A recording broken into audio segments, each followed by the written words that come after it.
15 minutes. We're going live, See, we look funky. What? We always look funky. It's just our nature. It's like we have a bad Instagram filter over us. Hello.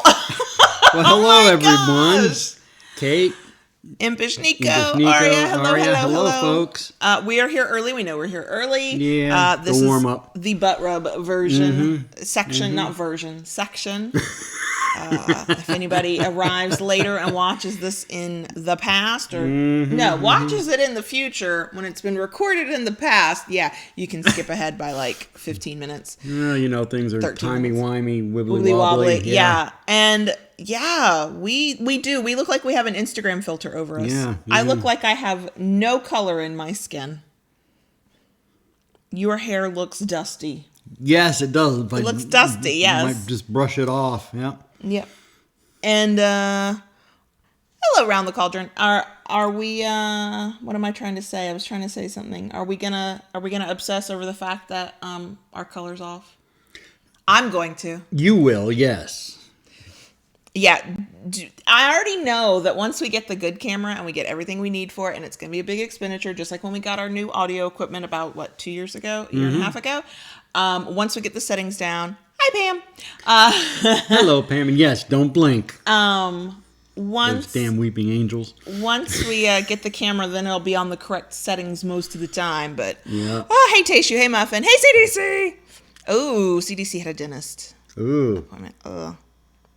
Well, at least your sir held your hand. That's sweet. Right? It's not sad. That's a good thing. And you went. The sad thing is the not going, we finally have dental insurance. Ask me if I've made my dentist appointment for the first time in 3 years. No, I have not. Of course not. I also have not made my OBGYN appointment, my gynecology appointment. And I need to. The IUD has to be changed out this year.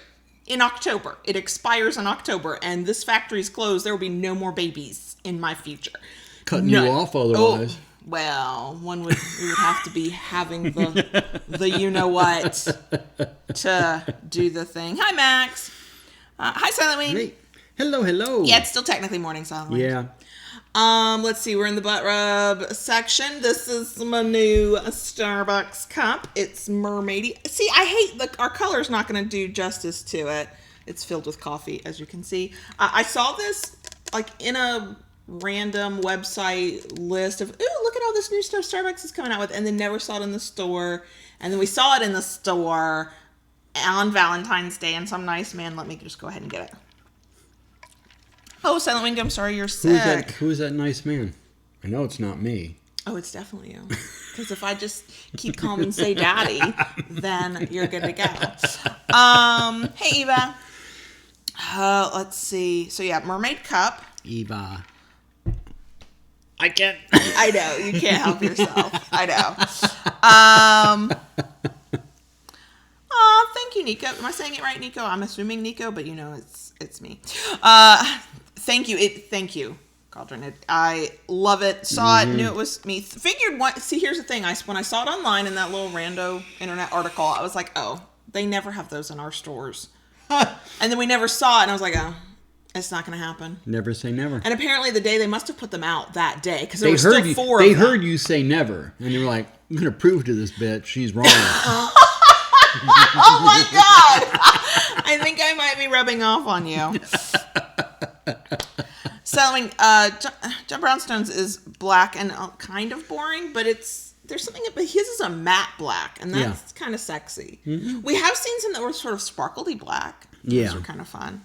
Hi, Rachel. Let's see what else. We have so much time for the butt rub portion. Yeah. Oh, yay. Silent Wing got yay. Sticker. Yay. I still have 3 envelopes sitting on my desk that I just need to put into a mailbox. Slacker. They're like the last little stragglers of people who's like, I was like, wait, I know you should have this and I don't have your address and you're blah, blah, blah. So get all that. And then we had to wait to get stamps because we'd run out of postage. And my problem is I haven't actually gone anywhere. And I don't want to put stuff with Kayla Lords and John Brownstone in our personal outgoing mailbox. I mean, our postal carrier person is probably a very nice human being. And for anybody who's like, what the fuck is Kayla talking about? The membership drive that we did on Patreon in January ended, and I've spent 2 weekends mailing stuff out, but I have 3 little envelopes that just need to be mailed out. But I haven't left to go anywhere to, like, not put it in our personal mail. I know I could. It'd be fine. It's fine. It's fine. Let's see. What else? I just say it again. Yes, our color's off on this. We've got an Instagram filter thing going. I don't know what's happened to our camera or our, hey, Donnie. Or lighting. Either or. Oh, yeah, that coffee cup. Donnie, you do not have to apologize again. It's fine. Yeah. I think you already said you were sorry. It's fine. We still have it though, the big ones, right? Yeah. Mm-hmm. Yeah, we still have them. Yep. Because they're gonna be decoration when we have an office, when we buy a house, when all that. We'll talk a little bit about that in the bonus section. Yeah. Yeah, Nico, always go make more coffee. Yes. Just see. Coffee is life. Drinking my coffee. Coffee is life. Coffee's our love language. Yeah. Coffee is our love language. It is. We have not said that in a while. No. This has nothing to do with anything. Hi, Jennifer. This has morning. Nothing to do with anything. But I realized that in our Patreon, we went all in on Proud Crickets, which I think is appropriate. Yeah. We have nothing that talks about coffee. Crickets drinking coffee? I don't know. We have nothing. What is wrong with you? I know. Hey. This is a partnership. You were in on all of the decision making. You never once said, wait, where is the coffee in all of this?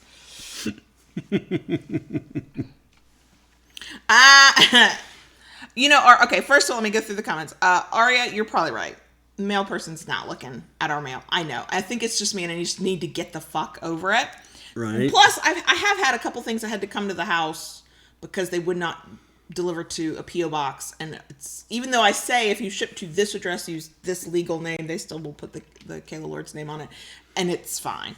Also, Eva, I love that your partner put the keychain on the toy bag. Right. That feels really appropriate. Fitting place for it, yeah. And we... I want to give as much credit as I can because I know people's real names, so I can't say, I'm not going to say their real names on this. But all of the stuff that we were able to do for our Patreon membership drive, stickers and bookmarks, the art on that, the keychains, that was stuff that was generously gifted to us. Yes. From Proud Crickets and listeners. So the artwork was made for us, and then at some point that the artist was like, you can use this in whatever way you want. And that was amazing. And then the keychains were made, at first it was going to be like a partnership, a business partnership, and that didn't pan out. And the maker of them said, just keep them, do whatever you want with them. And I didn't feel right. Plus nobody was really caring about buying any of them. So we took that down from our store. I think we should have. And so hopefully by the end of this episode we will. But yeah, so we were able to do things over on Patreon, patreon.com/KaylaLords, because of the generosity of some of our listeners. So, but I'm not saying names because I think I know legal names and. Well, Donnie, I'm glad you love the cane and paddle, and yeah, I'm gonna have more stuff coming up here soon. Yeah, and go ahead. I was thinking about that. And Silent Wing, I feel your pain. This morning, I needed to grind coffee to make more cold brew. Yeah, we've been going through it. And I got nervous. I could not find the bag of coffee beans. When I wasn't here. And no, you weren't here at the moment. And I had a existential crisis that we were out of coffee beans. Oh, that's not even possible. That's not even possible. That's not even possible. No, that's not even possible. So no, here's what's funny. We're about to record a video that'll go live like next week, talking about certain paddles, and the shop where most of these paddles can actually be purchased because they're things John Brownstone made for us to use, and then some of them happen to be for sale. The inventory is low on that site. It's why we didn't do a big Valentine's Day thing. We're still recovering from Christmas. Yeah. Plus, we have other things going on that we can't talk about just yet. We keep teasing it. We're sorry. I had like inventory is way low on our site. Well, inventory is low, but I had some big tools Yeah. break on me right after the first year. I started out to get the inventory back up. Bandsaw broke. Scroll saw was down for a little bit. My palm sander was out of the running. Yeah, it was just like one thing after another for me. Scroll saw is back working. I fixed the palm sander. That was an interesting fix. I think you talked about that last week. The pad on the bottom wore out, and I replaced it with some mouse pad. And as of yesterday, the bandsaw is back up to 100%, which I am very grateful for because that I use a lot. Yes. Let's see. Master Bobby's here. Hello, hello. I saw something I wanted to reply to. Okay. Silent Wing Dad nearly had a coffee crisis. Not enough creamer. That is a crisis. I will say, I'm sorry, I cannot drink coffee that's already made at home when there's not enough creamer. I must go purchase it from someplace. Like, I'll have to like go to the Starbucks, get the good coffee with plenty of creamer, then go to the store to buy the creamer, and then bring the creamer home. I have made trips to the grocery store at 8 o'clock at night because we were almost out of creamer. Not even joking. Jennifer's pouting over her paddle. Better be careful what you wish for. That's what I always tell this one. Yeah. Okay. I knew. CDC asked our favorite coffee beans. We are house divided. Yeah. Now this is okay. In terms of coffee beans, I think in terms of Starbucks coffee, because that's where we typically buy whole beans from, other than the organic kind we get from Sam's for our cold brew. So Starbucks coffee beans, I like the Guatemala. Yeah, love that. It tastes so good. While I am fond of the Starbucks beans, my favorite coffee is Sumatra. Yeah, you like Sumatra in general. I just like Sumatra in general. Doesn't necessarily have to be Starbucks. I just like the flavor of that particular blend. Yeah, and then we have a coffee that I really want to try because everybody I know got this for Christmas except for me, and I passive aggressively whine to my mother via text that everybody else got this coffee for Christmas but the two like massive coffee drinkers? Yes, I did. Did I get some when she came to visit in January? Yes, I did. So, my mom lives in South Mississippi. There is, and I don't remember the name of it, so I'm not going to try, but basically there's a big, like, shop that sells pecan everything.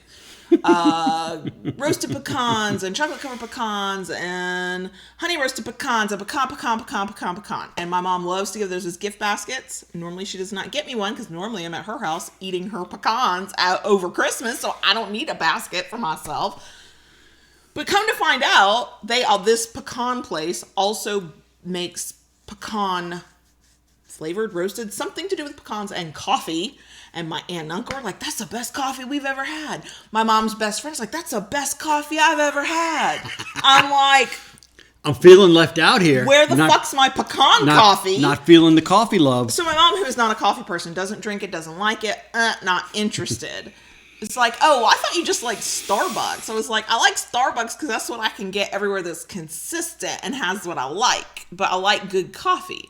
So we do have pecan coffee that we need to try. This one has been a little nervous. He's like, I'm not sure how I feel about that. Oh, yeah, Tasha, you're right. The squeaky wheel gets the grease or the paddling. Yes, that's right. Also, that was my only child privilege coming through. I can text my mother and go, look, I don't ever ask for anything, and I really don't. Where's my pecan coffee? Okay, it is straight up noon. So let's get started. Okay, so you saw from the title, if you haven't, I'll just quickly, we're going to talk about codependency. I'll do all the disclaimers once we've got the audio in because I'm only going to say that once. So that's what we're talking about. I did do research for it. For YouTube watchers, live stream, and if you come later, let's do a rundown of many, many things here. First of all, I have a ton of links in the description box. So the shirts we're wearing are Ignixia's design. Mine says I've got daddy issues. Daddy says keep calm and say yes, daddy. And I think we've established that's always a good protocol to follow. Just say yes, daddy. Yes. The exact shirts are linked in the description box. So if you are interested, you can go there, and from there you can get to the rest of Ignixia's designs. The one thing I will say, and this has nothing to do with Ignixia, this is about where I ordered the shirt. I was a cheap ass when I ordered the shirt, and so I got the cheapest material that they offered. I should have paid $2 more and gotten the better material, so that's the thing I'll tell you. It doesn't shrink up at all, but it's just not as soft as some others. The design is perfect. I need to go shopping at Ignixia's shop because she's got new designs. And I love it. Okay, so that's the shirt.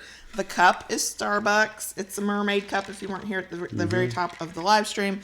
Love it, love it. That was basically my Valentine's present, right? Yeah, kinda. Yours was a new sander. So Yeah. we're living the dream over here. Let's see. If you enjoy this video, please give us a thumbs up. Subscribe to the channel if you have not. And hit that notification bell so you know when we upload new content. Sure. Also, we kind of have discussed this. So, I've been talking about my arbitrary YouTube goals. I have a real one. When we hit 3,000 subscribers, we're at just over 2,600 right now. 26, 27? Yeah.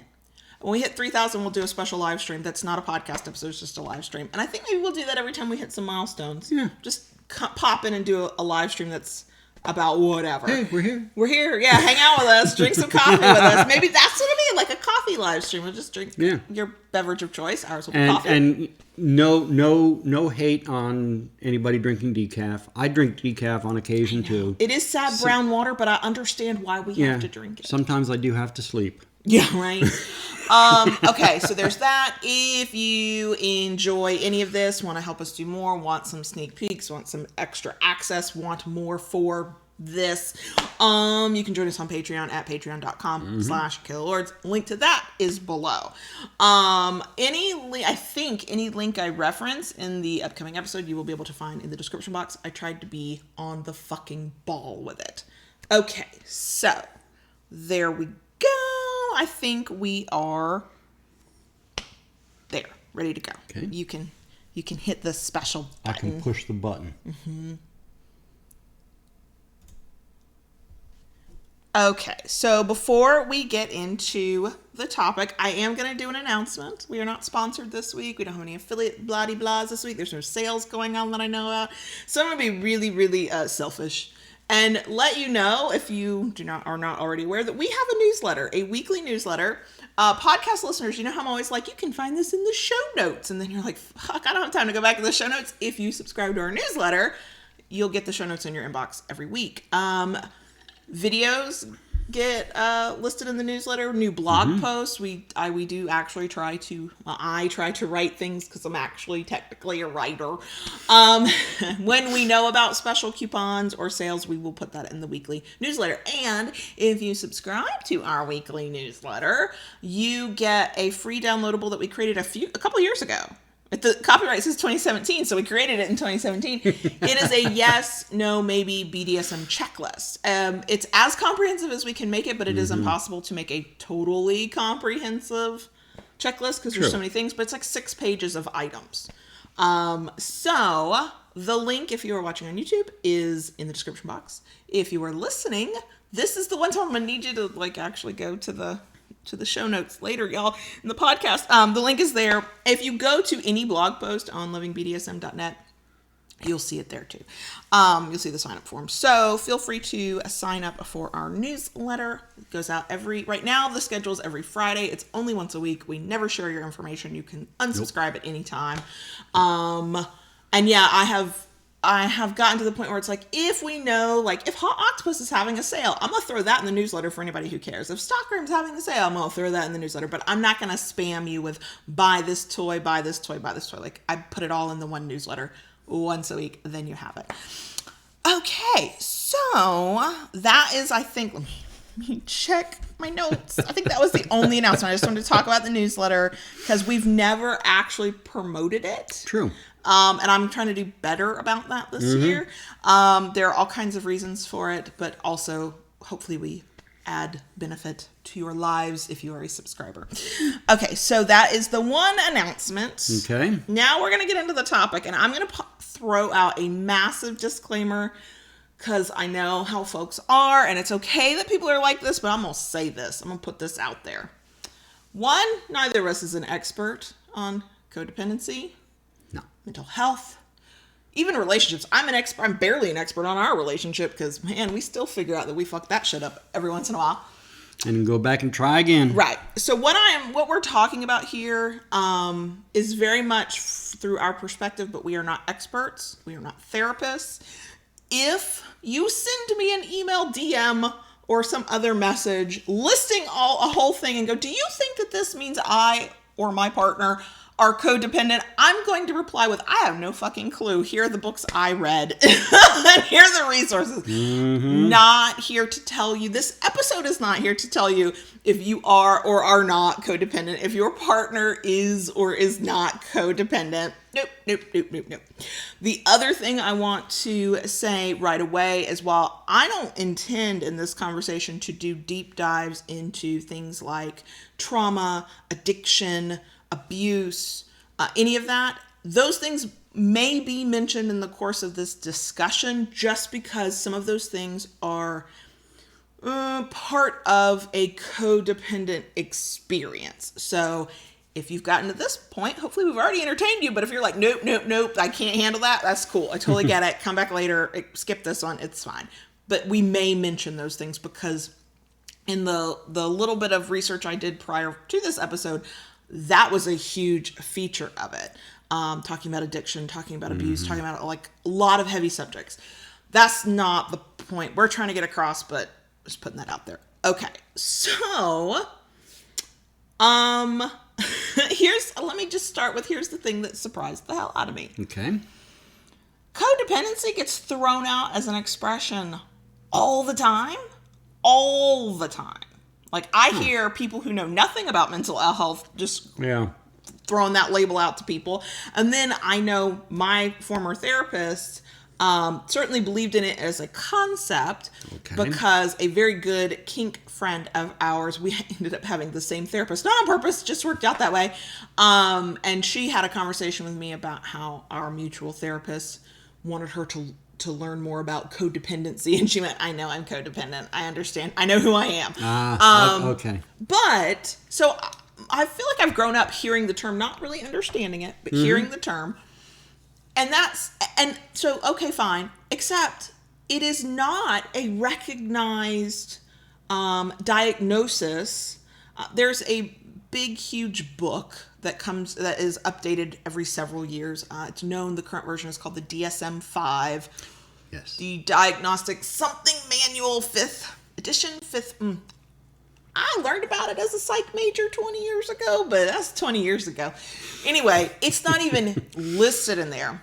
I found a couple of books that I was like, I need them to have been published in the 21st century before I'll read them. And even they stated that people can't, even the experts who study codependency and believe in codependency as a thing that exists, can't agree on a definition. Wow. Right. Huh. So I was like, what the hell did I agree to talk about? What that tells me is that, like everything else, though there will be some people who are like, that's not a thing. Okay.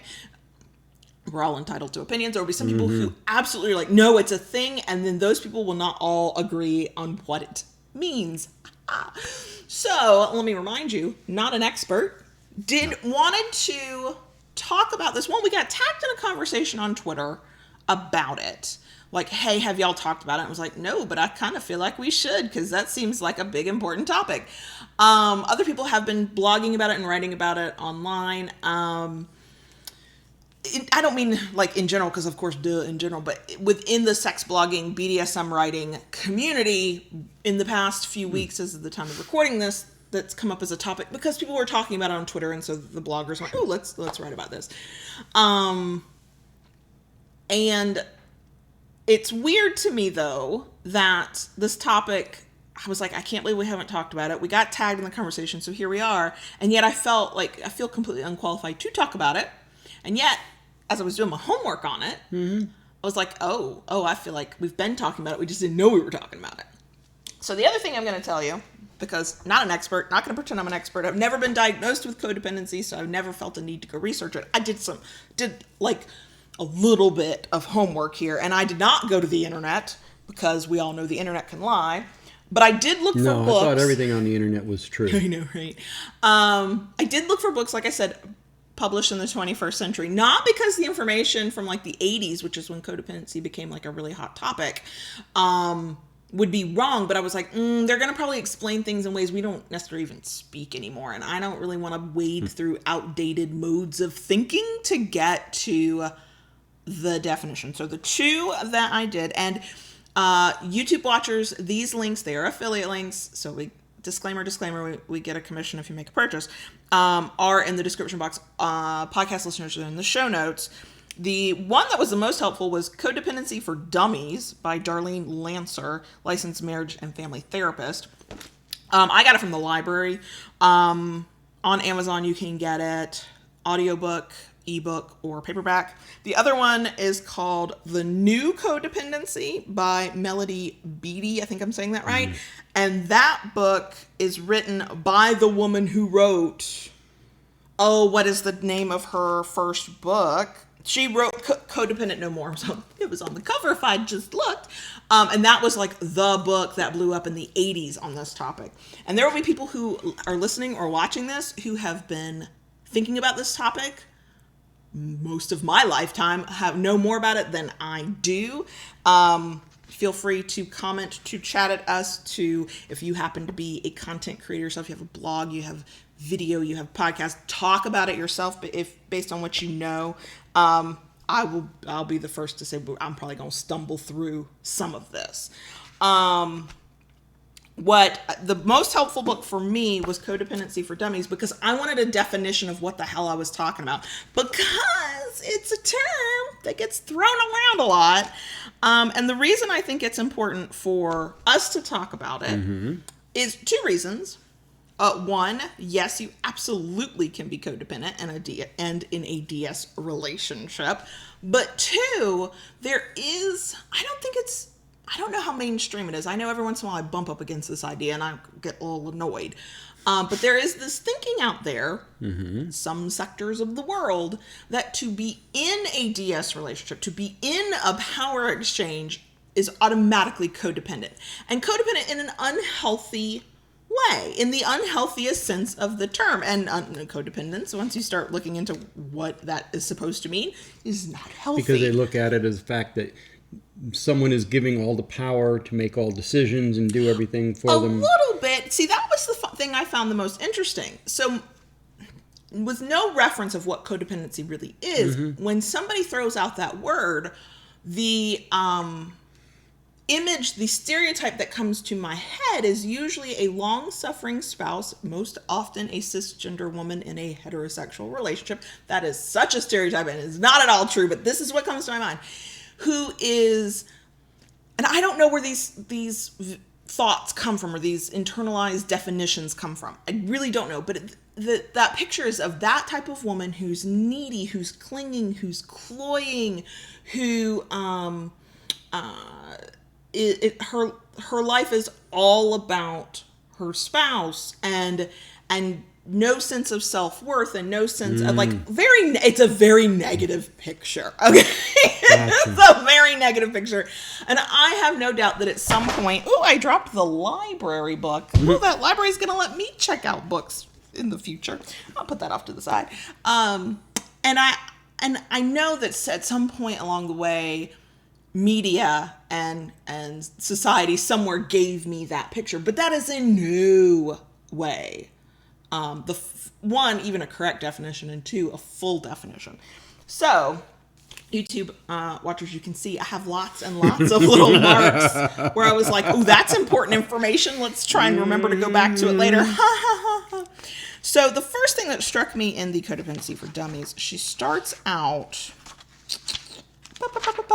giving examples of what codependency can look like. And that's where I got shocked, because some of those examples, I think, are things that you might recognize.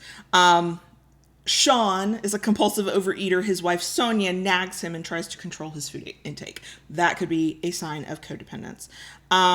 Let's see. Bud is a senior executive at a major corporation and supervises more than 100 workers. He's considered powerful and assertive by his colleagues at home. He complies with his wife's demands, avoids intimacy, and is unable to talk about feelings or express his needs. That's a sign of codependency. Let's see. This one, and this will be a mention of abuse, just if you need to fast forward 45 seconds, go for it. Connie is intimidated by her violent husband, Michael. She's humiliated but loves him anyway. He apologizes and romances her, and she forgives him, believing his promises that he'll never hit her again. That is a sign of codependency. And that, I think, is probably the most common one. Yeah. And I think what struck me between my lack of understanding about it, and I'm not going to tell you I can fully understand it, but I like to think I'm a lot more empathetic than I was. I feel like I have a slightly better understanding now, was that the way, like that last one, that of Connie and the husband, that person is usually portrayed as a tragic figure who somehow doesn't know any better and is a victim, and that is true. But when you dive into where codependency can come from, it's much more deep-rooted, usually in childhood stuff, usually in trauma.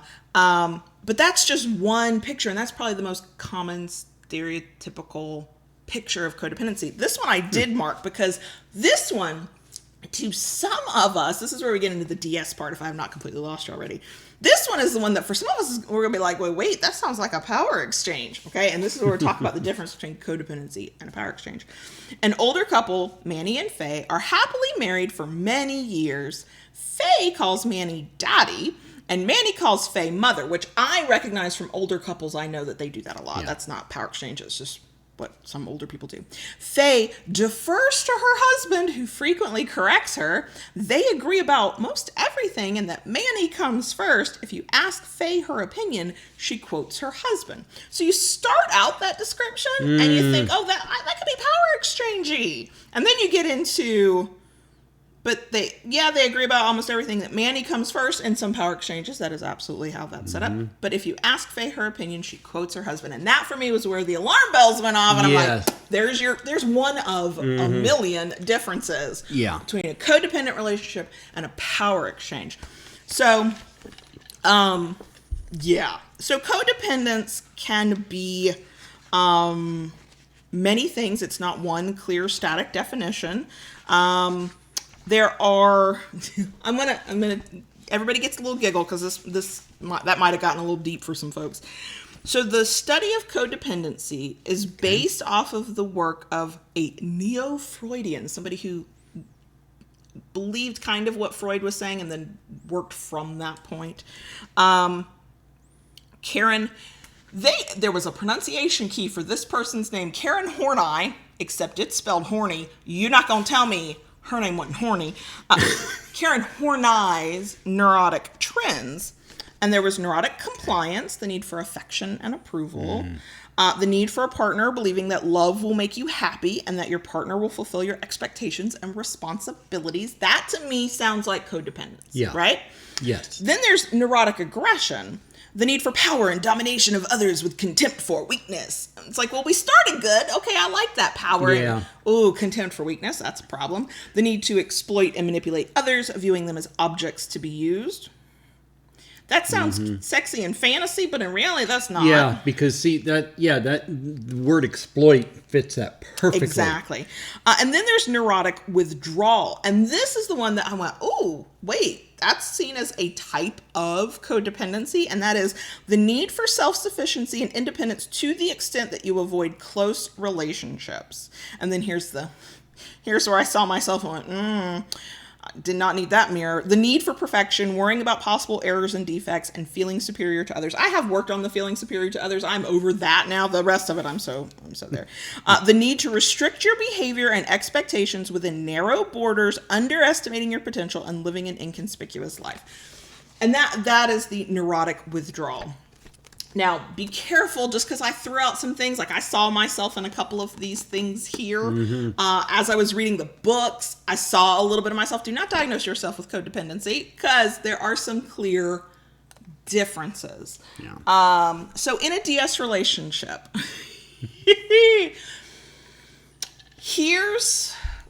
first of all, I think we said it. Let's say it again. Let's say it louder for those in the back. Okay. To be in a power exchange does not automatically mean that you are in a codependent relationship. True. And based on the things I've read and based on my sort of growing understanding of these things. The reason for that is boundaries. Yeah. Clear boundaries. And the difference between codependency, where you, in whatever way, either refuse to be dependent on anybody, only want to be dependent on yourself to an unhealthy extent, or you are so dependent on somebody else that you basically sort of push aside all of your own needs and wants and desires and boundaries and thoughts in favor of the other person. And those are two very narrow definitions of what it means to be codependent. But the difference is between codependency, which can be that, or interdependency, where, yeah, you do well together. It's a good, strong relationship. You adore your partner. I adore John Brownstone. He's not allowed to go no damn where. We're going out of this life together like Thelma and Louise. I say that knowing that's probably not at all going to happen, because I don't want to think about the reality that one of us will have to live without the other. I don't want to think about that reality, but the reality is we will be able to do it. A codependent person might truly just not even be able to, not just not fathom it, they might truly not be able to survive without that other person for all kinds of reasons. Some that are related to deep power exchange, some that are related to being a caregiver who completely neglects their own needs. There's related to 1,000,001 issues that I don't even feel comfortable trying to describe all of those issues. But there is a difference between not wanting to ever be parted from my beloved and trying to navigate this life without him, and not being able to do it if I had to. Would it be rough? Yes. Would life suck? Yes. Would I tell all the motherfuckers around me to get the fuck away from me? Yes, yes, yes, yes, yes. And statistically, we know he's 18 years older than me. It is me who has to think about that, right? And I think this is where power exchange gets the automatic label for some people of, oh, it's automatically codependent, because they hear us talk about each other in these terms of, I can't imagine my life without John Brownstone's dominance. And they don't see the parenthetical of, I can live that life without it. I just would really not want to. Whereas somebody who is codependent, who is in that kind of relationship, in the sense that they're in a relationship, based on what I've read, based on sort of what I've seen and my dawning understanding of this topic, not only can't fathom it, can't allow themselves to imagine it. They truly don't think they can survive. If left alone, they struggle mightily. Maybe it's not that they can't survive, it's that they are lost without that other person to an extent they literally do not know how to get through their life and function because they've been depending on this other person. And sometimes it's not, in a power exchange, it might be as a submissive, you are depending on the control of the dominant. In an outside of a power exchange, it's depending on your need to take care of that addict who, by cleaning up their messes and making life easier for them, you somehow are keeping things afloat and making the relationship work. That's the unhealthy side. That's where codependency, that's where I recognized it. And that's how codependency tends to be talked about primarily in terms of addiction. Every book I even just sort of glanced through, that massive chapters on addiction. But it doesn't have to be.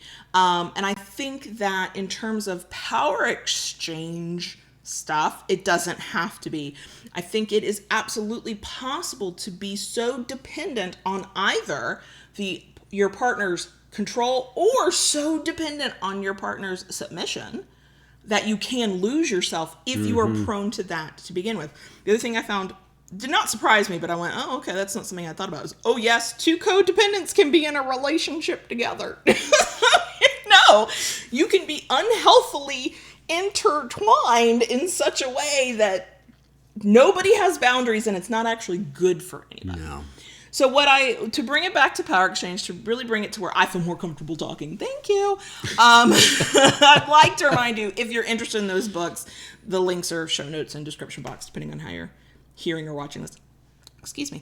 The thing that struck me was, let's talk about what the true differences are. And the true differences are boundaries, being willing to set them, and being willing to keep them. That's a huge thing. 2, there is some level of self-esteem and shame and guilt. People who are codependent within certain aspects of their life They do feel a lot of those things because of past childhood and past relationships and a lot of stuff that they're having to deal with and carry around. And maybe they haven't really dealt with yet, or they're in an ongoing effort to deal with them. One of the things I did find, and I found this in the new Codependency by Melody Beattie. I think it's Beattie. Beattie? Her book originally came out in the 80s. This book, this new Codependency, 2007, 2009, something like that. And what she talks about is self-care. Which, yeah, it's a hype kind of word that makes you kind of roll your eyes sometimes, but that's that same concept we've talked about in many episodes now of put your own damn oxygen mask on first. But she also talks about, as somebody who recognized herself as a very codependent person, she thought she had it beat. She thought, I'm over it. She thought, it can't get me. And then she can see moments where she slips back into those behaviors. And it's a constant journey kind of thing. And I think she's the one who said, maybe it's the other book, that you can be codependent in some parts of your life and not in others. And I was reading through like the not setting the boundaries, the shame, the self-esteem, the perfectionism, there's a whole bunch of things that sort of get classified around people who are codependent tend to have these characteristics. I was like, oh, I'm seeing myself here. Not in romantic relationships, although when I look back at my first marriage, I'm like, oh yeah, there might have been some codependency going on there. Oh, glad I've hopefully broken free from that. But it can happen in your job. It can happen it happens in parenting. Which is what's weird about this topic, because I'm not, like I said, I've never been diagnosed with codependency. No therapist has ever said, I think you're codependent. Nobody in my life has ever said it. I just knew it as like this buzzword. I could absolutely see myself. But I could also see parallels to things we've already talked about. So in last week's episode, we were talking about love. Yeah. And I said one of the greatest acts of love I do as a parent is I let my kids fail. I don't clean up after them. I let them go through it, right?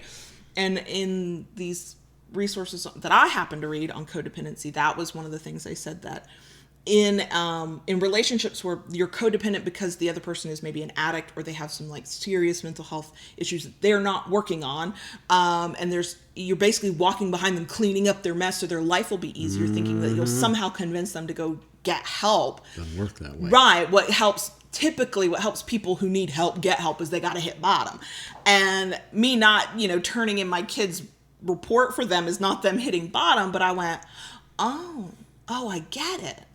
So I'm thinking back now, I'm not going to say names, I'm not going to say genders, I'm thinking back to an email we got where the person described like just not great behavior from their partner, not red flags like this is a dangerous situation, but this person that they're describing is clearly in pain, clearly needs to talk to a professional on some level. I'm not the one.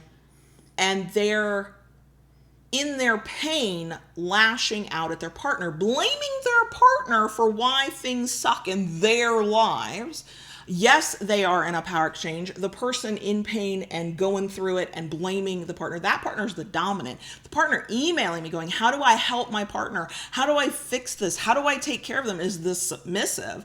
And now I see it. I would still never diagnose codependence. Please never ask me to. But now I think, I have a book you might want to read. Because those are, in some cases, signs of codependency.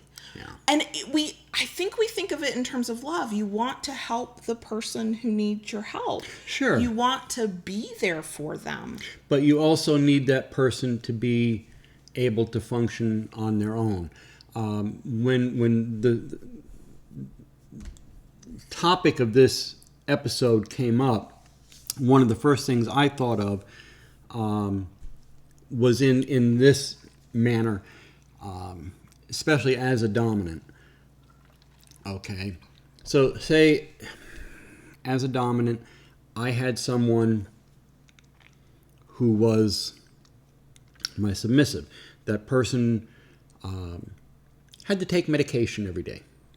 Okay. But they forget to take their medication. So as a dominant, I set things in place so that they, as a task, For me, they take that medication. Now, you're getting into some kind of gray areas. Oh, yeah, I'm okay? sure. Because that person then becomes dependent upon you to remind them to take their medication. What if something happened to me?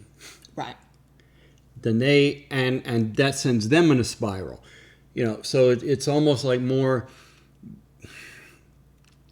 to kind of break that, you need to put it in place for them to empower themselves to be able to function and take their medication on their own. Right, or they have to want to. Ideally, they would have to want to become that person. Yes. And I'm looking at the in the live stream we have for podcast listeners. There's chat and people are talking and people are throwing out different DS dynamics. Well, what about this dynamic? What about a 50s dynamic? What about a this? What about that? Here's the thing: it's not about the dynamic. No dynamic in power exchange is automatically put quotes around that, automatically codependent. Yeah. It's about how the two people interact with, in my opinion, based on how I view power exchange and what my general understanding of codependency is. It's about how the two people interact within that dynamic. If there are clear boundaries, if both partners know that they are safe to speak their mind, they know that they are safe to negotiate what works, what doesn't, they are safe to and want to and know that they could, even if they needed to, withdraw consent, then the rest of it doesn't matter. And it doesn't matter about what the dynamic is. If boundaries are in place and self-esteem is being built and not crushed, that to me, then because we're talking about potentially a healthy relationship. Right. That was one thing to me that really hit me hard, because I have seen this happen before. As a person, as a human being, let's step outside the DS relationship. Kayla has weaknesses. I have weaknesses. I'm human. We all have our weaknesses. On the other side of that, we all have our strengths. All right? As her dominant, I have a responsibility to her. I do not tear her down for her weaknesses to make me feel better. Yes, which is a sign of a lot of potential problems. Yeah. One of them could be codependency. Right. Okay, you could just be an asshole. Don't have to be codependent to be just an ass.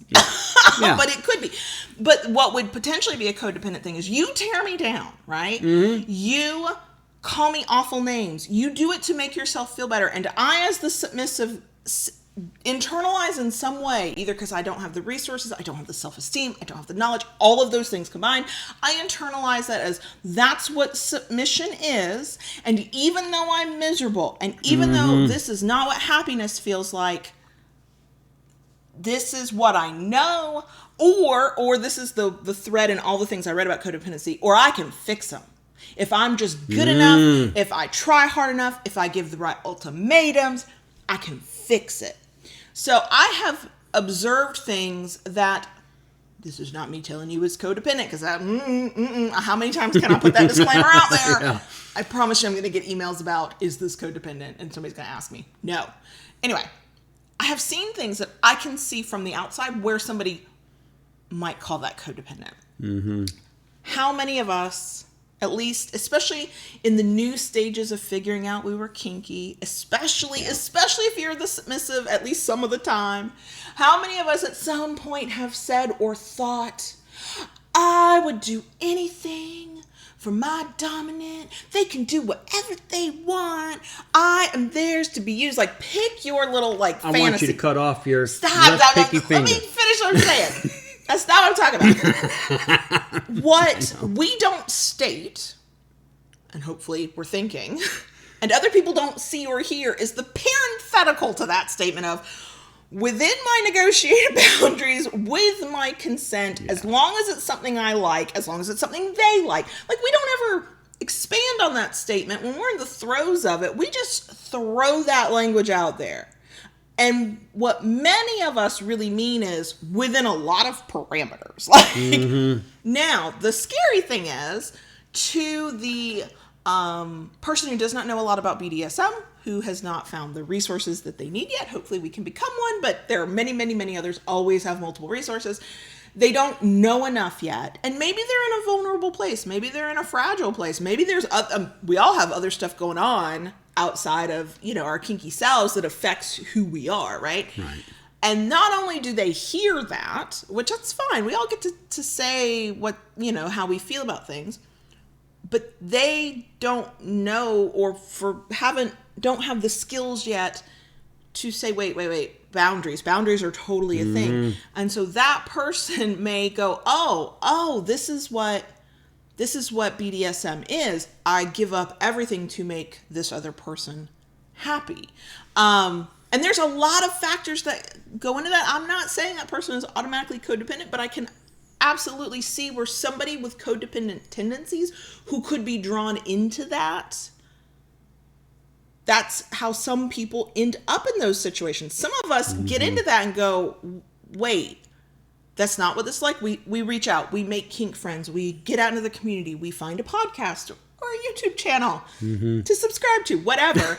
And we go, wait, it doesn't have to be like this. And we expand our horizons. And at that point, in whatever way is the safest and the best for us, we go, I'm not putting up with this shit anymore. Other people, for different reasons that may be codependency and may be other things, will go, oh, well, I'm unhappy. And people say it's different, but this is what I think it is. And so even though I'm unhappy, even though I'm resentful, even though this is not anything near my fantasy, my dream, or whatever I thought this was going to be, I can fix this. I can make that person better. I can make them do better. Instead of going, wait, this is a boundary and I'm a bounce. I'm a jet. I'm out of here. And that's where I think instead of judging the people we come across who land themselves into messy, bad BDSM situations where they bought into the fantasy and didn't hear our parenthetical of I want that fantasy, but within my own negotiated, stated boundaries. Thank you very much. I think I have a lot more empathy for those people. I've always had empathy for those people. I don't want anybody to get hurt in this lifestyle unless it's consensual and that's your jam, right? Like, I want people to have healthy, happy relationships. And what I feel like, it's not just a lack of education. It's not just they didn't have the right resources. It could be they don't have the right coping skills and enough self-esteem and the information and the understanding and potentially the therapy to understand that their happiness is important, their boundaries are important, and that no, that actually they don't have to put up with that bullshit, and two, you can't fix that, okay? There's no fixing that. That's a walk, run, screaming the hell away from that. No, there's no fixing it. And so now I'm speaking a lot about submissives, but obviously dominants can be codependent in their own way. I have not come across them, but I have no doubt that those dominants exist where they would feel like they could not cope. And I don't mean in the way that we all think if we had to grieve over the loss of a partner that we care about, whether it's the end of a relationship or it's something more permanent and serious. There people feel that way about their partner all the time, but this takes that to that unhealthy level, that they don't know who they are and can't or won't go find out who they are without their partner. It's just in a different way. It's the I'm being served, I'm being taken care of aspect, maybe. Or it's the my identity is wrapped around taking care of. You could be a caregiver. That was one of the things that they talked about in the Codependency for Dummies book about the difference between you can be a caregiver and not codependent. You can be helpful and not codependent. You can. I wanted to write a paragraph and go, you can be submissive or dominant, not codependent. Because it's not about what you do necessarily. We will all at some point in our lives be in a position we need to take care of somebody. We'll be a caregiver, right? It's not about the act of caregiving, just like it's not about the act of the power exchange that makes you codependent. It's who you are within that, and do you have a sense of self? Do you have boundaries? Do you have some level of self-esteem? Do you feel shame and guilt more often than you feel good things? Are you happy? Are you resentful?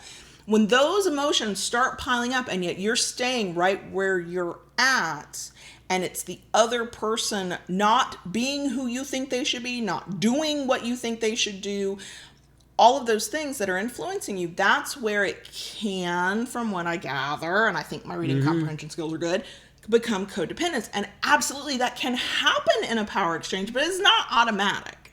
And it's not dependent on the type of power exchange you have. I'm not going to tell anybody owner-slave that that's a codependent relationship in an unhealthy way. First of all, I'm not going to do that. But no, because are both their needs being met in a way that's healthy for them? And I don't get to decide what's healthy for them. They get to decide what's healthy for them. Is resentment breeding, but nobody's doing anything about it? Are wants, needs, desires being squelched and there's no communication? Like all of the bad habits and the things that we're like, oh, let's work on this in your power exchange. All those things we talk about, lack of communication, lack of boundaries, not speaking up, resentment, taking people for granted.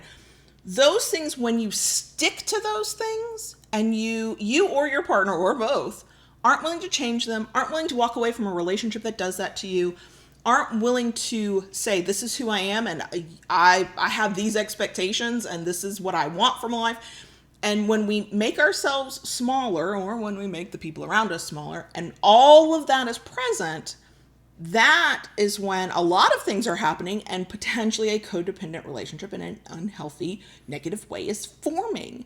And so most of us are not in codependent relationships. We really are not. And you don't have to feel like you have the most self-esteem or you're the most independent badass to declare that, okay? If you know you are safe to discuss your needs, if you know you are safe to say, I'm not happy with this. Now, you might not like the outcome. There might be an argument. There might be tears. Yeah. But you know you could say it, right? Yeah. You're not necessarily in a codependent relationship because there are, and boundaries is the thing out of all that I read, and there's a lot. All that I read, that's the thing that stuck out to me. That's where I went, there's the line. There's the line. It's not the only line. I mean, all those other things we've talked about, taking care of yourself, you have to be willing to, as difficult as it can be, at least I would say you have to be willing to understand the importance of taking care of yourself. Some of the most codependent people, when I think back on who they are, I'm like, oh yeah, it was probably codependence. They truly look at you like you are speaking another language when you say, how are you taking care of yourself? What are you doing for yourself? Because in the broad stereotypical examples of codependency, that type of codependent, their entire life is built around taking care of everybody else, and they don't even have a concept of taking care of themselves. But they know they're unhappy when they're willing to admit it. That was another thing that was fascinating to read, and if you recognize this about yourself, I highly recommend reading these books. Some people who are in codependent relationships could be classified as codependent, however you want to look at that, can't even recognize and name their own emotions. Like when they're angry, they couldn't tell you that they're angry. Some people are so out of tune with how they feel that one, as my therapist loved to tell me, if you push it down, it's going to come out somewhere. You repress it, it's coming out in some other way somewhere. Some people experience it that way. Some people experience it, they're angry or they're upset or pick a negative emotion, and they feel it internally as illness. As sickness of some sort. Maybe it's a queasy stomach. Maybe it's a headache. It's a psychosomatic symptoms instead of the emotional, I'm pissed off at you and I'm going to tell you about it. Some people are so disconnected from their own emotions and their own emotional response, and that usually comes from stuff that happened to us in childhood, past trauma, that kind of stuff, that they find themselves in these codependent relationships, or being codependent in that weird way of I'll push everybody away. I can't get into a relationship. The moment you get too close, I'm a bounce because I can't do that, which I found that fascinating that was the other end of that spectrum. And I know I've met kinky people who not because they, there's a, the way their brain's wired and it's a neurodivergency of some sort. It is that in that relationship, they don't think they're angry. they don't think they're upset. They will, the cases that were sort of being shown in the books were like, they'll tell you, well, what do I have to be angry about? When anybody looking at the situation is like, well, I'll give you a list of all the things you have to be angry about. Okay, submissives, the fact that Dom's not texting you, the fact that you're getting ghosted, the fact that you're being lied to, please be angry about it. Again, not saying you're codependent, just saying it's a thing to factor in. It's a thing to consider. But my biggest premise is power exchange is not automatically codependent. No. Not in that unhealthy way. Jennifer brought up in the live stream that codependency is doesn't have to necessarily be a negative thing. And I would say the argument I would make to that is that I think the term I would use would be interdependency. I am dependent on John Brownstone. He is dependent on me. If we had to be separated, we're gonna be unhappy. It's not gonna be as good, but we can take care of ourselves. My big joke with you is that you make my coffee better than anybody, even me. Yep. All right. So she ain't going nowhere. Oh, that's what'll keep me here. Yeah. Good to know. Right. Good to know. See? And yet. But there are times you have gone away, and I have not sat here, curled up in a ball in the corner. Where's my coffee? Where's my coffee? Yeah. I mean, I'm perfectly capable. I made coffee for years, long before I met you. Long before you met me. Yeah. Yeah, and I'm going to tell you, if you find yourself in a relationship where a fully functioning adult human who clearly functioned before you arrived in their life somehow cannot function the moment you leave, I just want you to have a conversation about boundaries and expectations. I just want you to have the conversation. I don't want anybody to diagnose themselves with anything. I don't want like really heavy words to get thrown around. Like I don't want that. But I do want you to have a conversation, because I think it is an amazing feeling to know that I can fully depend on John Brownstone. Last week, I was having a rough week. And John Brownstone said, "What are you doing tonight?" I was gonna. Yes. No, you're not. No, you're not. You're not. You're stopping at blah blah time. Okay. I mean, I could make that where I wasn't under deadline or anything. And he took care of me. He put on an animated movie because that's my BG thing. That's my baby girl thing, right? He got me like some like sweet treats and my blanket and just like tucked me into the couch and was like, he is always gonna take care of me better than I am while we're together, because I know I don't have to worry about that so much and can go off and do other things. That being said, when there is a time in my life that he is not there, I might not always do what I need to do because I can, go, oh, I got other things. But I know what I need to do and I'm capable of it.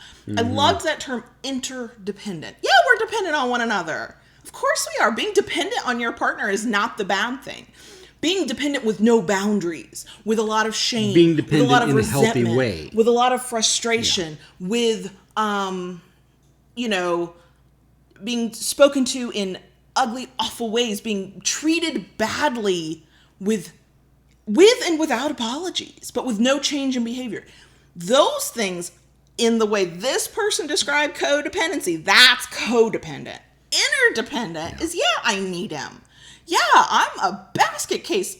We had a little tiff when I thought for the third Saturday in a row he was going to be gone for 12 hours. And I just looked at him and went, where are you going? Because it's fine that first day he's gone. I'm like, okay, have a good time. Have a good time.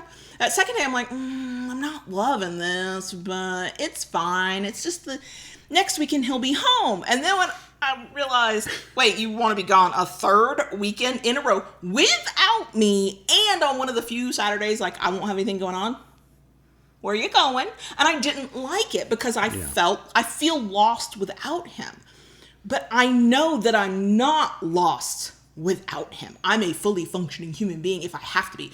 A miserable one. The day you're gone from my life, be the biggest bitch anybody ever fucking met. Look out, world. Look out, world. But that's where I think that's why I like that term interdependency. I think it recognizes that there are times we are dependent on each other, and that's okay. And in power exchange, especially long-term loving and whatever, like we talked about last week with love and however you define love, I think it's perfectly fine to be interdependent on one another. But in a healthy way. In a healthy way, exactly. When it's set up that both people benefit from it and are able to grow from it and even be able to express their independence more, there is nothing wrong with that. Yes. I would say the way I look at it is we can survive without one another. We can, if we had to, we could go, you know what, the power exchange is cut off. Oh, God, I don't want to think about it, but we could do it. Well, but we are better together than apart. Well, we have done that before. Yeah, but I mean, like, a long-term, we're going to live our life this way. That was like a break to get through. It was a break. We knew it was temporary. But the thing is, the way I look at it between us, all right, the DS is not the basis of our relationship. No, not for us. If you took away the DS, we would still have a solid relationship. Sure, because we genuinely like one another, we care about one another, we get along together. Yeah. Like, all those things are there. Right. I mean, we don't have to have the DS to have a relationship. And we have taken breaks from the DS. Right. Because of external forces in our lives, but we've always gone back to it. Well, and that's what the difference for me is when I say if DS was cut off, I mean, every time we've done it, we knew it was a temporary thing. Sure. We took the break to get through a thing to come back to it. But if tomorrow one of us said, I don't want to do this anymore, this is not a break, I'm just not into this part anymore. One, yes, I can still function as a human being if I'm not submitting. I will be less happy, thankfully. We're technically poly. Me in theory, him in practice, but you know what? A bitch might find a top, okay? Because that is a necessary part of who I am. But it's one of those things that our relationship, but in this context, specifically the power exchange, we are a stronger unit together. We are better together. We can depend on each other in healthy ways.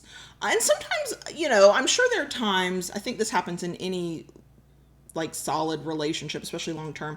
There are probably some times that one of us is dependent on the other in a way that somebody from the outside might classify as unhealthy, but it's one of those temporary things where it's not your natural state in your relationship. It's one of you is going through something. One of you has got, you know, something heavier to deal with. And it's just the other partner takes more of the burden for a while. Those are temporary things, and the boundaries never go away, and the self-esteem is still being boosted, and there's no resentment, hopefully, building that can't be corrected. But to me, the power exchange and us being together makes us better. And in codependent relationships, based on the definitions as they're presented in the resources, based on observation with kind of a better understanding of what I was now looking at, codependent relationships don't make both parties better. One party is suffering. That one party might be faking it really fucking well to the point they can't recognize their own emotions anymore. But codependency doesn't make you better. Interdependency, I would argue, absolutely does. Being able to depend on one another and knowing that if you had to be apart, you can survive. You don't like it. You don't want to. You're not asking for it. But you could. That's how I feel about it. Codependency, again, not an expert. I'm going to keep saying that. Like, I know the messages are coming. Through the prisms of the things I've read, it doesn't make both parties better. Which is why I do like that term. I'm gonna keep. I'm gonna. When somebody goes, "Oh, it's codependent," I'm gonna be like, "Are you sure it's not interdependent?" I like that word. It feels. I don't know if that was that one author. I think it was Darlene Lancer, Codependency for Dummies, who said it in her book. But I love that word because I think that being dependent on your partner in some ways does get a bad rap. I think that the criticisms of the idea of codependency get a bad rap because sometimes we do depend on one another. And in long-term relationships, of course, you know, I learn his strengths, he learns my strengths. We depend on those strengths. Yeah. But could I get through life if I had to?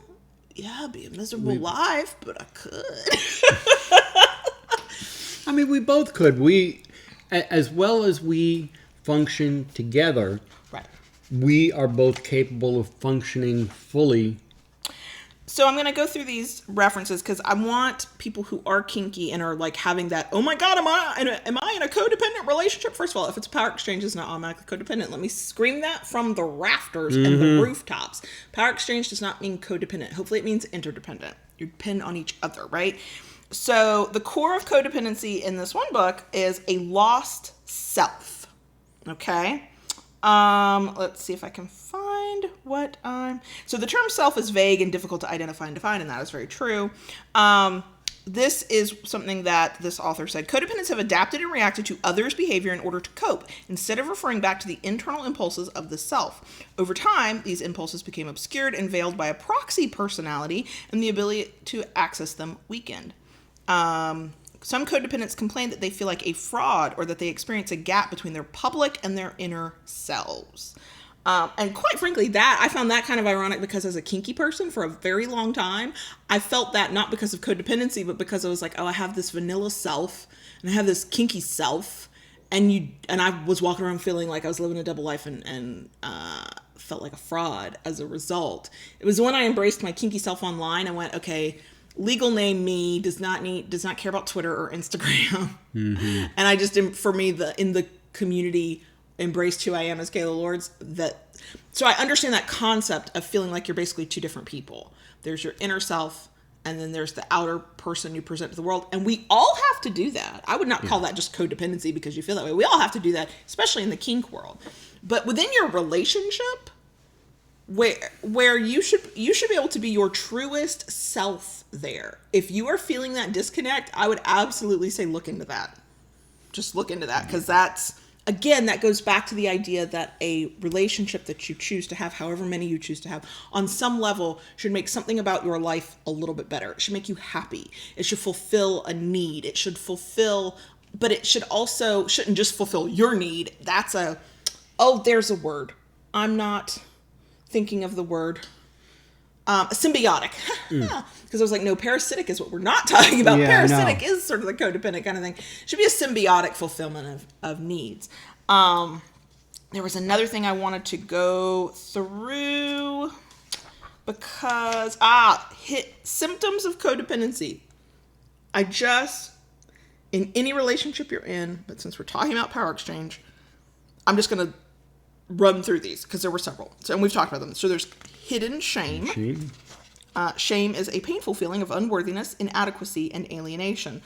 I know, as somebody who gets off on humiliation play, for some of us, that's kinky and fun. Outside of that kinky fun, none of us should be made to feel that way in any relationship. We're not going to call that automatically codependent. I'm going to call that a problem, though. Low self-esteem. Mm-hmm. She said, pleasing being a people pretzel. So let's talk about this for a second. As a submissive, I'm a people pleaser. I like to make the people I care about happy. I like to take care of them. I love, I've mentioned this a couple times with this show. I like to make y'all laugh. Sometimes I'm trying too hard. I know. It's fine. I know I'm a people pleaser. Being a people pleaser does not automatically make you codependent. Some people will say it does, and that's some bullshit.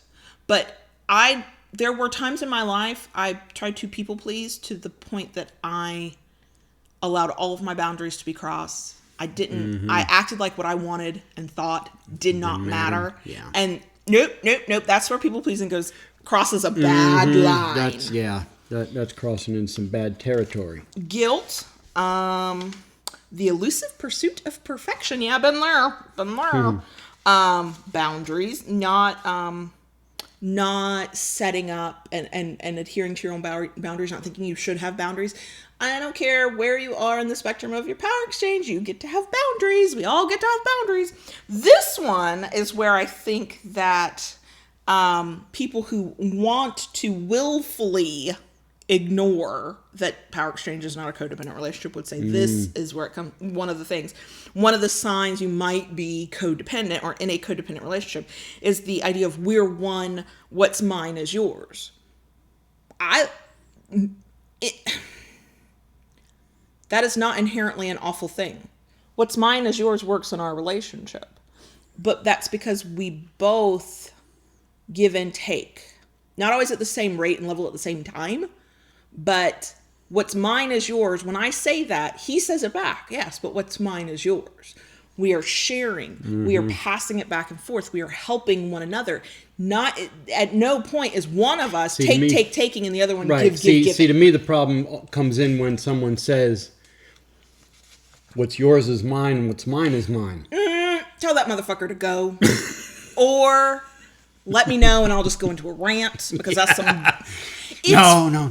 I get that they're in BDSM and power exchange. There's a fantasy level to that where you can negotiate a scene, you can negotiate some kinky fuckery, and that can be what you play with. And there's not a fucking thing wrong with that. But your day-to-day relationship, even in the most micromanaged owner-slave relationship, that slave partner's needs need to get met on some level, in some way. That relationship needs to make both partners better. It needs to, when things are going well, make you both feel good. It won't always make you feel good. Sometimes you're fighting with one another. Sometimes you're mad at one another. That's fine.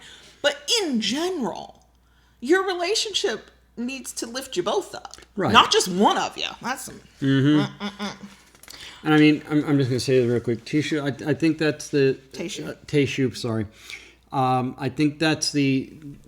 there is no traditional role for anybody, for submissive, for dominant. They're stereotypical, but there's not traditional. Yeah, right.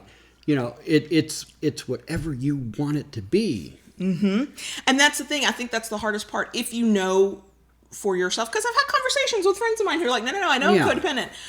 That's the hardest part for them. Is they're like, you know who I'm thinking of? That one, our very close friend, and she would say, I have to be very careful in relationships because I know who I am and I will want what my partner wants to the detriment of myself. And that was part of her understanding how she is in a relationship and her codependency and how that can harm her. And knowledge is half the battle. I have not talked to her recently. I need to text her. But, I want her to find a happy, loving relationship as long as that's what's healthiest and best for her. And unfortunately, she keeps finding a lot of frogs. My friend is having to kiss a lot of frogs, and she deserves the princess, or other form of royalty of her fucking choice. But she understands that more about herself. She can look back at past relationships. She's working on herself. She's working on the things that have led her to be that way in relationships. And she's kinky, and she's a baby girl, and she wants a daddy, and that she wants a daddy so bad. And I want her to have a daddy who is worthy of her, and they are not all. Just saying. Other signs could be fears of rejection. I think we all fear rejection. But there is a point where it becomes unhealthy, that fear of rejection. And where the rejection itself is unhealthy. I mean, it's... Like I said at the top, sometimes we might mention abuse without doing a deep dive.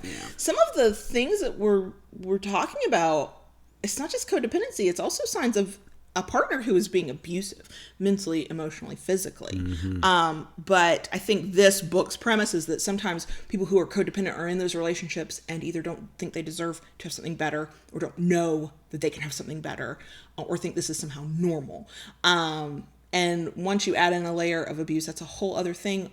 We are certainly not qualified to talk about that. But I used to go, people who are abused should just get out. And finally, somebody opened my eyes to the fact that, yes, that would be ideal, but sometimes that is not safe. Right. And that's the lesson I had to learn. Let's see. Lack of assertiveness, saying what you think and feel, being a human reactor. I have lived those lives. I lived that life as a kid. Both me and my mother, we were human reactors. We reacted to the one person in our life who could make us be that way.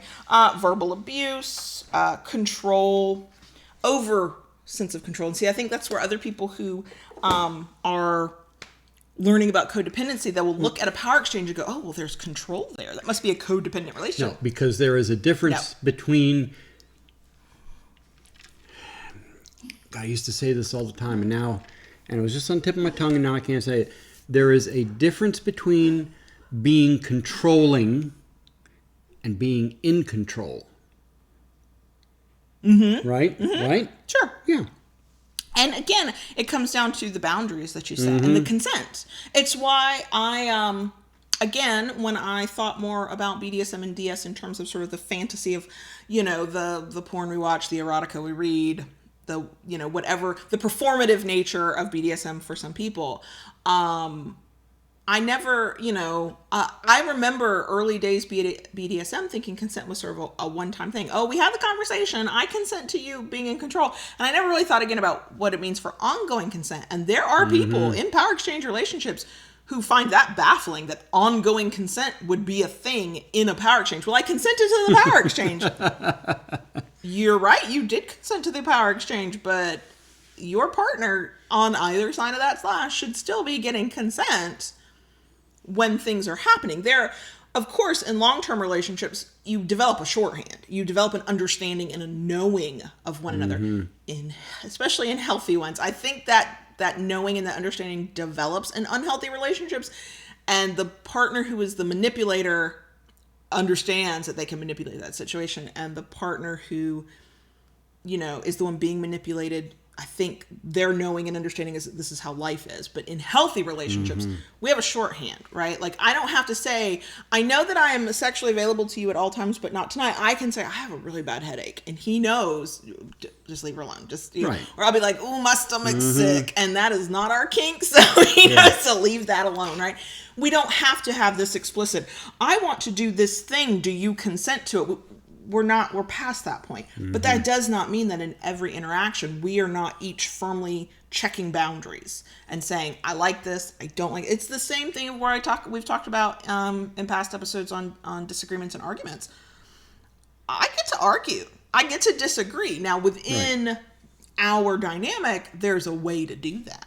Okay. Being disrespectful will get me in trouble once the argument has passed. It's true. Here's the thing. I can be right in the argument. I can win the argument.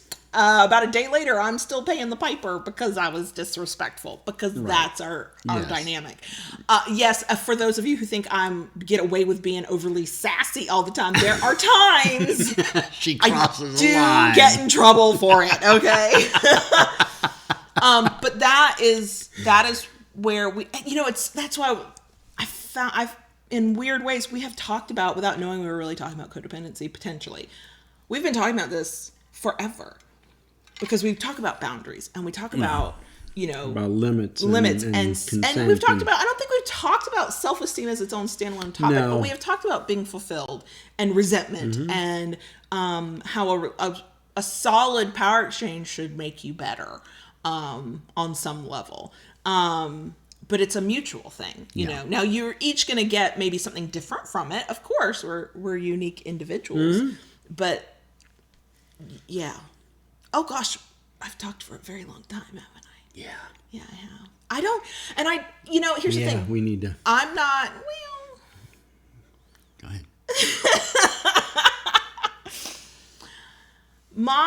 I don't have any answers. I'm not an expert on what codependency is and what it's not. I'm not going to pretend that I am. I do recognize the things laid out in the books that I looked at. And like I said, my biggest resource was Codependency for Dummies, because the new codependency was speaking more directly to people who are like, oh, I'm codependent. I'm in a codependent relationship. What do I do about it?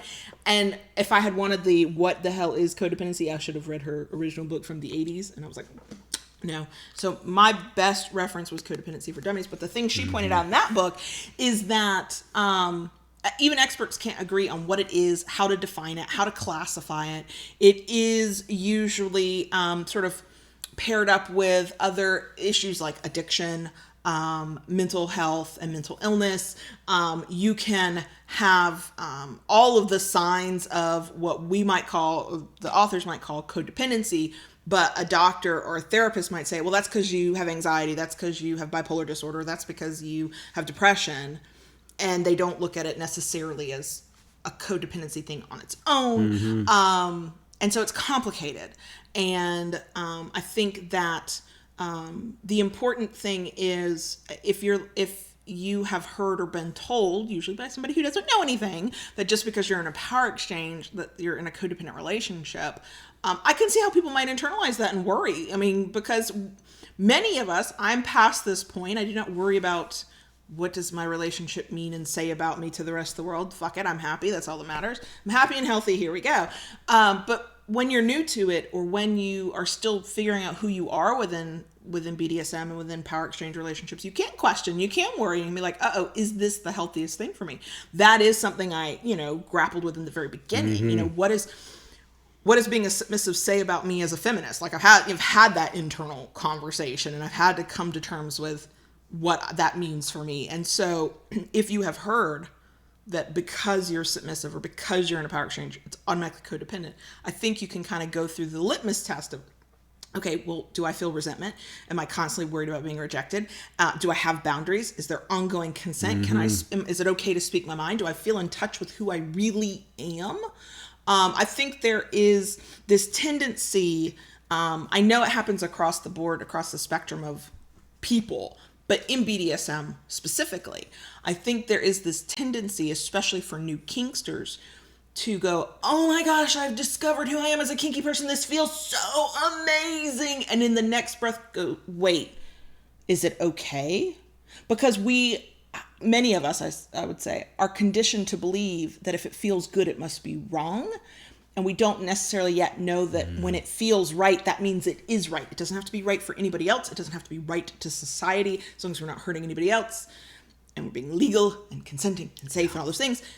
If it feels right, it's right. And not a lot of people trust that because we have not been given those opportunities in life. Many of us have spent all of our lives pretending to be somebody we're not, denying our true selves, and we get in touch with our true kinky self, and it's like, this is amazing. Oh my God, now I have to worry about it because it feels too good. And then we hear things like, oh, it's codependency. Oh, it's abuse. Oh, and so then you worry and you wonder and you don't know. And I think if you find yourself in that headspace, go through that sort of check of, do I have boundaries? Are they respected? Can I voice my opinion? Can I assert myself? Am I in touch? Does this feel right? Do I feel resentment? Do I even know what my emotions are? If you cannot name your emotions, and that's not because of, I don't know what the right language is, but there are some people, because of just the way their brain's wired, they can always name their emotions. But if you generally can, but now you're in a situation where you can't, and you feel cut off from your emotions in a way you never have before, I've totally fucked out how to say that, but that's the best way I could come up with. In that case, that's maybe a sign of something's not quite right. But ultimately, I don't care what your power exchange is, if it's between legal consenting adults, consent being the thing, risk aware or safe and sane, or whichever one you follow, and it makes everybody involved feel good, it's fine. It's fine. It's fine. Yeah. It doesn't have to fit anybody else's standard of what power exchange is supposed to be, as long as you have certain things in place. We always say there's only really two rules for us to BDSM. There's consent, which within consent that means that they're legal, so that they are legally able to consent. And there's communication, because if you're not talking about it, how do you know what you're going to be doing, right? And if you come across people who do this sort of one true way bullshit, or the right way, or the real way, mute their asses on social media is what I'm telling you, okay? Because ain't nobody got time for that shit. That's where all that self-doubt stuff starts coming in. So, totally not an expert. No. Please don't send me a list of your partner's symptoms and ask me if they're codependent. I'm going to send you the affiliate links to the books I read. That's what I'm going to do, okay? I know there's so much more to say about this, but we cannot possibly cover it in one topic. Anybody who has expertise and experience and all that good stuff in it, feel free to talk in the different chats, to talk about it and tag us online, to whatever. Because we all can stand to learn a little bit more about what it is and what it isn't. Yeah. Whew. I talked so much to give myself a sore throat. Uh-oh. That's not good. I know. Okay. All right. So are we good? As we'll ever be. All right. Keep it kinky, y'all, and we'll see you next week.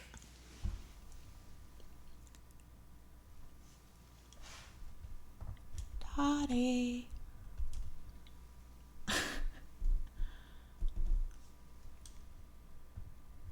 Dottie. Yes, baby girl. Do the crickets, please. Yes, girl, you may. Thank you. Oh my gosh. Okay, so we're in the bonus section. I did talk. So I'll tell you right now, the reason I usually don't do an episode or a topic that I have to research first is because I'm so afraid of fucking it up. Because I know there are people who are listening or who are watching the video who have experience with it, who have training for it, who are like mental health professionals who know about it, who have been diagnosed with it. And I'm sure there are some things that others could have said better. I don't know that we said anything revelatory, but I felt good about having the conversation. Like I said, we got tagged on Twitter like several weeks ago, and somebody asked, "Oh, hasn't Loving BDSM? Are you talking about it?" Nope. I assure you, if I had ever been diagnosed with something like it, we would have, because you know me, I'd have done a deep dive. I think it's a lot more complicated than a simple book will make it out to be. It's certainly more complicated than the rando on social media who wants to diagnose a power exchange couple they don't even know with codependency. Just so you know. So yeah. What can I talk about in the bonus section? I feel like there were things I was going to talk about, and they've escaped me. They're gone now. Oh! Daddy's gone. Podcast listeners, you cannot see this because you can only hear he has walked away, but I'm going to say it. There's the AC going on. That's the hum you hear in the background now. We have started the mortgage process. The taxes got done. They were not as catastrophic as I had feared.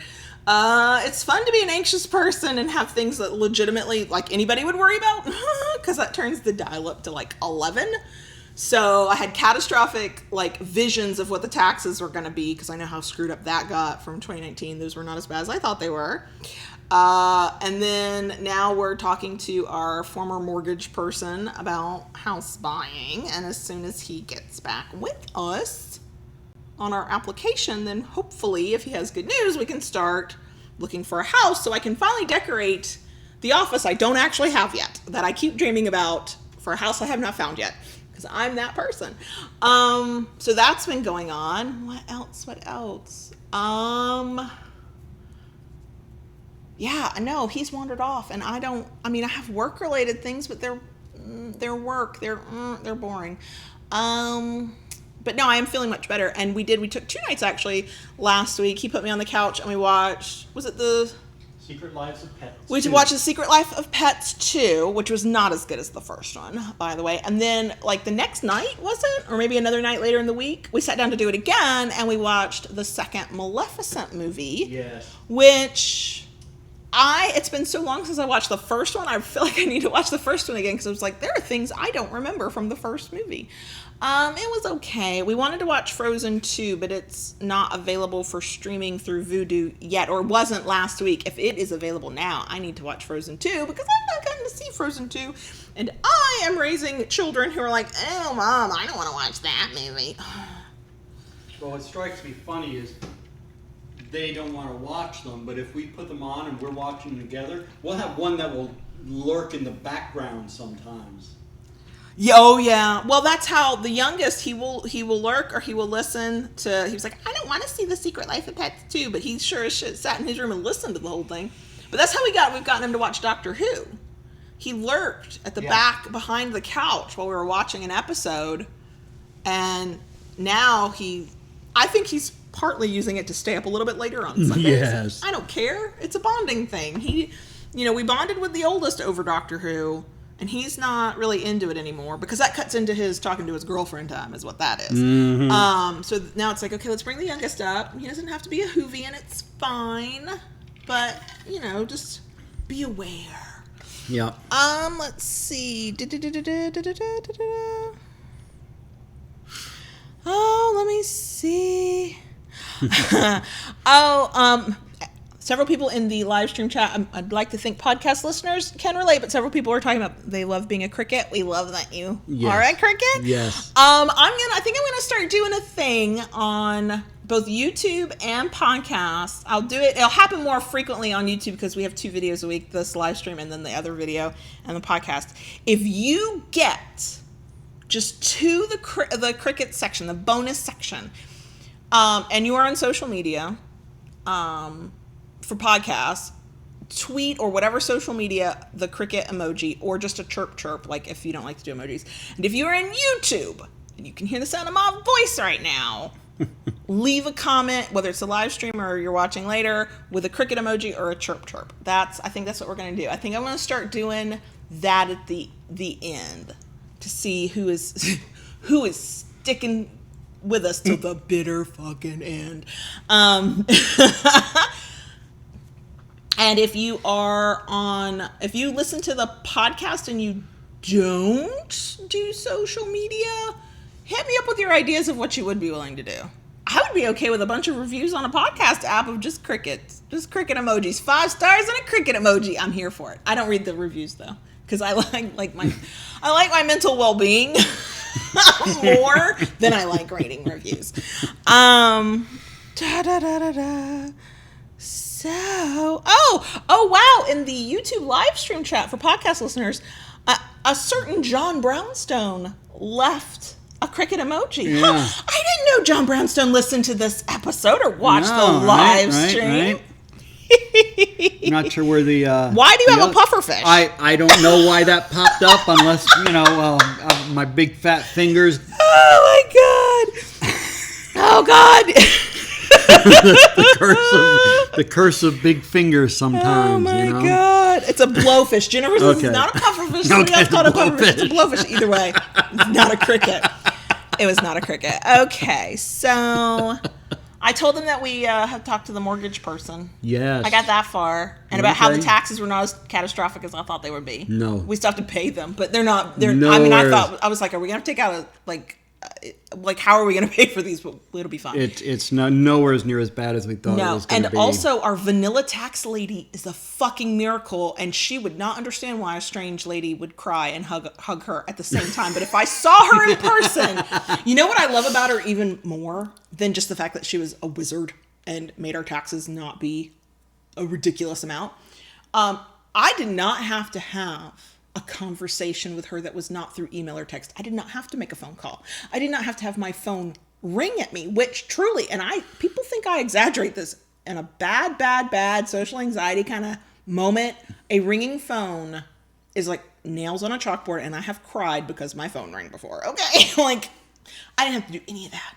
We did it all through text. We did it all through email. We did it all through the web. I didn't have to have any human interaction with her, and it was glorious. Glorious. As long as she never asks too many questions about where some of the income comes from. What do you do on Patreon? Why do you have this expense for podcast hosting? Don't ask questions you don't want the answer to. That's what I would have to tell her. She's a wise woman. Yes. Let's see. You talked at the very top a little bit about but anything? We've been kind of boring. Bueller. Oh. I got Sunday off from not having to do nothing. I didn't sit at my desk at all. I also did not paint my nails, which is very sad because I have new nail polish and I want to paint them, but I was just I'm tired. I want to lay on the couch like a lump. You did nothing. I read an entire book. You did? That was not the codependency books. I read a fiction book. My mom, it couldn't have been Christmas. Was it October? She came in January, but she came before that. Was it October? It was October, I think, for my birthday. She came. And she brought 2 milk crates, the old plastic milk crates. Yes. 2 filled with books. That was on top of the crate she had already given me of books. My mom, now that she's retired, is doing even more reading, but she's being smarter about it. She doesn't really use her local library. She likes to buy books. It's just sort of part of the experience. But she's like, I don't have to pay full price for that shit. So she's been buying used books. And then she's been gifting them to me so they get extra life. And then we donate them either to the library or to Goodwill so they get even further life. So I've been going through those books, and there's been a ton of books. I'm actually on Goodreads. I was technically there as an author. Now I'm just using it to figure out what books I've read and how many books I've read. Anyway, right now I'm reading Alice Hoffman. I read Practical Magic. Anybody who remembers that movie from the late 90s, early 2000s when the movie came out? The book is nothing like the movie, but the book is good. And now I'm reading the prequel to that, The Rules of Magic. That one's really good. That came out in 2017. So doing a lot of reading, or I did a lot of reading over the weekend. You left me for the second Saturday in a row to go have a life. Yeah. What the fuck's wrong with you, man? You do your thing. I've been doing my thing. I know. I don't like it when we lead parallel lives for too long. I know. I'm clearly interdependency here. We do our own thing side by side most of the time. But like there are times I'm like, but you're supposed to be with me all of the time. The thing was when she brought that up last night about being home this weekend, I really was struggling with the thing because there is something going on in Orlando this weekend. There is a wax play workshop, and I really, really, really would have loved to go to that. I love wax play. I think it's great, and I really would have loved to go sit in on the workshop. But yeah, the thought of being gone for a third weekend in a row and being on the road just... Yeah. You know, I mean, if it was something more local... Oh, yeah, for sure. You know, I'd be on it. But an hour and a half drive one way... Yeah, and normally you pair it with a lot of other stuff, so it makes the drive worth it. True. But, yeah, and I just don't... It looks like I might get the whole weekend to not have to work for the whole weekend, and so I want to take the whole weekend, and I don't want to go anywhere. Mm-hmm. I mostly don't want to have to like wear real clothes. Yeah. I want to just live in. I just want to be comfy for a weekend. Mm-hmm. Pamela's going. Of course, yeah. I'm not shocked that Pam's going to that. Take good notes for us, yeah, Pam. Take notes for me, please. Let's see. I think it was Aria asked what color nail polish. I got purple. Mm-hmm. Actually, I did. So Coco and Claire, I've mentioned them a few times now. They should really give me a coupon code. As much as I mentioned them, but it's fine. Not sponsored. So they do a thing. Their gel polishes are kind of expensive. So they do a trio where you can get 3 for $45, and then I had a coupon code. Y'all don't even. Of course I did. So I got 2 different shades of purple, and then I got a holographic glittery polish to paint over it. But I just haven't sat and done my nails. I want to do it. I always feel better. I feel like I've got my fucking life together when I've done my nails. Oh, I got a rude awakening. So some of y'all follow us on Instagram at the handle I forever fucking hate, Loving DS and the number 1, Loving DS1. If you don't follow us there on Instagram, and feel free. So every week, I promote, hey, we're doing the live stream on Wednesday at 12 Eastern, yada yada. And normally I just do an image with like a picture of us, whatever. This time I was like, let's do a video. Let's just talk for 45 seconds. Well, I did it before I got ready to record the video, and I put on thick video makeup because lighting is a thing. Well, we recorded this before the video, or before the makeup, before we live streamed, and I'm looking at my face going, oh no, I think some of my skincare things are upsetting my skin. I mean, it looks like somebody painted the red on my cheeks, and I knew that my skin had been irritated. I knew I'd been a little bit more red than normal, but I was like, wow, I look like somebody's like smacking my cheeks and pinching them really hard, and so I've got to redo my skincare routine too. I also have to redo my makeup because the makeup I'm wearing is perfect for being in front of a camera with big lights on me, but I can't go out in this without people looking at me like, what the fuck is wrong with that chick? Because it's like so dark, it doesn't even look right. My skincare is I grew a beard and hide everything. You bought special beard something that came in a fancy package. It smells really good. You take care of your beard. I do. Oh, I said this earlier. I'm going to say it again for anybody who didn't hear it the first time, maybe for podcast listeners too. If you have a YouTube account, just saying, even if you don't necessarily watch us all the time, we're going to do a thing when we hit 3,000 YouTube subscribers. We're going to do a random live stream. Not going to be much purpose to it. We're not going to have a topic. It's not going to be a podcast. It's going to be hanging out with us. Yeah. And drinking, for us, coffee, because, of course it is. Yeah. Now, I have been tempted for us to do like a live stream where we get tipsy and we find out what Kayla says when her inhibitions loosen a little bit. I'm not sure that should live on the internet, but yeah. But yeah, so in case you're not subscribed, I'm just saying, we're at like 2,600, 2,700, I don't know. So when we hit 3,000, we're going to do that.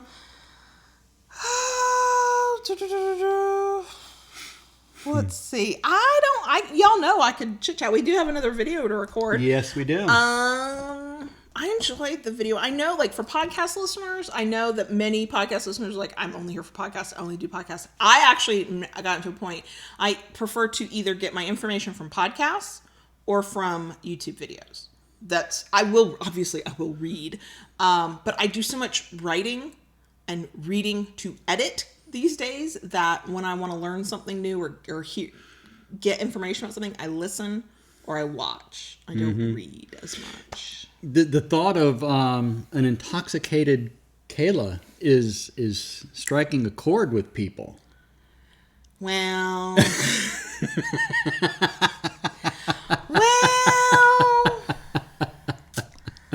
it could happen. That would have to be a real big milestone. I don't know if it would be a podcast milestone and a YouTube milestone. Like, that would be a big, because that's a trust issue thing. Like, I'd have to be willing to not only let my inhibitions lower enough to where I would speak freely, but then to also understand that whatever I said could live on the internet in perpetuity.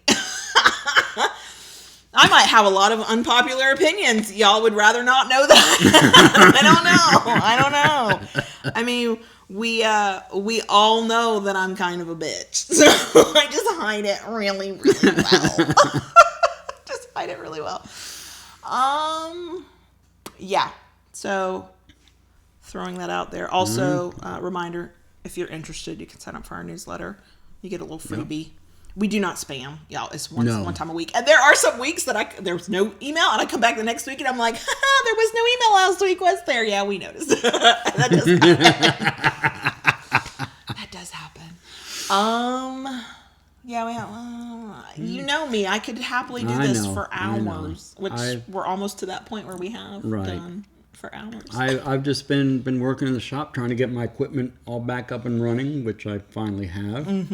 So now I can tomorrow pick up and carry on from there, which will be nice. And been making some bowls, some different things there, and yeah, just kind of tonight I have my wood turners meeting. You leaving me again? Yep. That's okay. I hope nobody ever thinks, oh, those loving BDSM people, they're such professionals.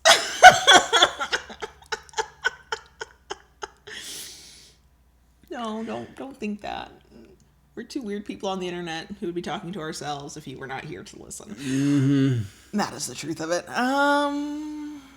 All right. Okay, so we probably should move on. We have another video to do. I know. And this is one you were looking for. I actually wanted to do it before this. I know. I had stuff going on. Yeah. And we got to record a video, and we're going to tease everybody and not tell them about it, because you know what I did? I told our crickets on Patreon. I know. I know. I saw a couple messages pop. Having extra access and behind the scenes access should mean something. That's so true. I'll just tease everybody else. But some of y'all are masochists and you love that teasing shit. So you know, it works. It works. Okay. Yeah, we gotta go. Okay. We love you guys. Thank you for listening. Thank you for watching. We'll be back next week. I don't know what our topic's gonna be because we haven't figured out what the topic's gonna be yet. No. We'll figure it out. Yeah, we'll get there. We were doing really good. We knew all of our topics a month in advance. And now we don't. Now we don't. Yeah. Okay. Anyway. We're gonna go. Yep. Thanks y'all for joining us. Love you guys. It's been great. Love seeing y'all here and chatting and podcast listeners, you do not have to be left out. Whatever social media venue of choice. If you can get to the show notes page on the blog, you can do this. Leave us a chirp or a cricket emoji. However, wherever you're at in whatever way works, just go for it. I want interaction. I love it. I don't want anybody to be left out. Right. Okay. We're gonna go now. Right. Bye. Bye. Y'all.